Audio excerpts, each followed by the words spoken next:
Hi tears, எல்லோருக்கும் வணக்கம். இன்னைக்கு டே 4ஓட ஈவினிங் ஸ்நாக் ரெசிபி தான் உங்களோட ஷேர் பண்ண போகிறேன். ராஜ்மால உருளைக்கிழங்கு சேர்த்து ஒரு ஹெல்த்தியான கட்லெட் அண்ட் அதுக்கேற்ற மாதிரி ஒரு சிம்பிளான கிரீன் சட்னி செய்ய போகிறோம்.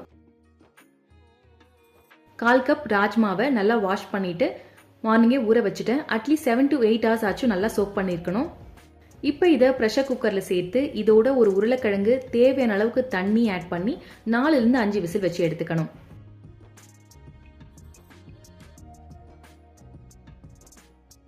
ஒரு பவுல்ல வேக வச்ச ராஜ்மா, உருளைக்கிழங்கு,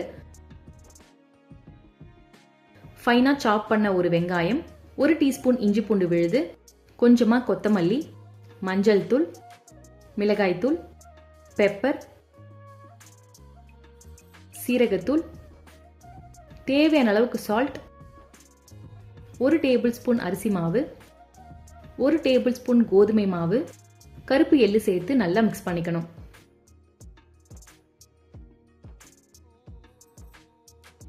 ராஜ்மாலாம் நல்லா மேஷ் பண்ணிட்டு மசாலாவோட நல்லா மிக்ஸ் பண்ணிக்கணும். ராஜ்மா மேஷ் பண்ண முடியலன்னா மிக்ஸி ஜார்ல சேர்த்து ஒரு டைம் பல்ஸ் மோட்ல கிரைண்ட் பண்ணிக்கலாம்.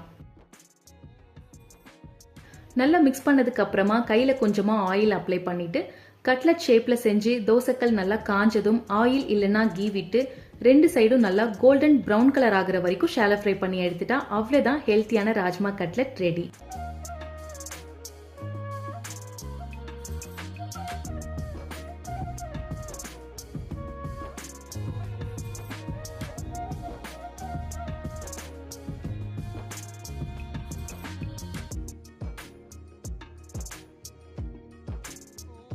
கிரீன் சட்னிக்கு கடாயில கொஞ்சமா ஆயில் விட்டு கடலைப்பருப்பு, உளுந்தம்பருப்பு சேர்த்திருக்கேன். இப்போ இது நல்லா கோல்டன் ப்ரௌன் கலர் ஆனதும் புதினா, கொத்தமல்லி, இஞ்சி, 1/4 கப் தேங்காய், சீரகம், மிளகு சேர்த்து லைட்டா வதக்கிட்டு ஆற வச்சிடலாம்.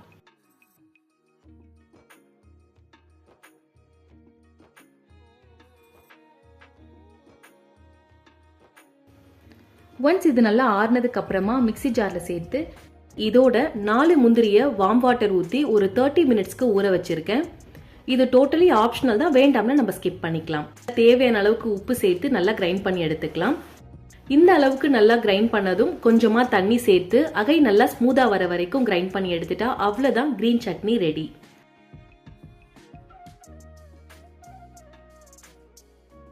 இந்த ரெசிபி 10 month plus பேபிஸ்க்கு கொடுக்கலாம்.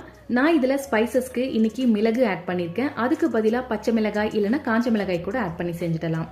கண்டிப்பா இந்த ரெசிபிஸ்லாம் ட்ரை பண்ணி பாருங்க. That's it. Thanks for watching. Bye bye.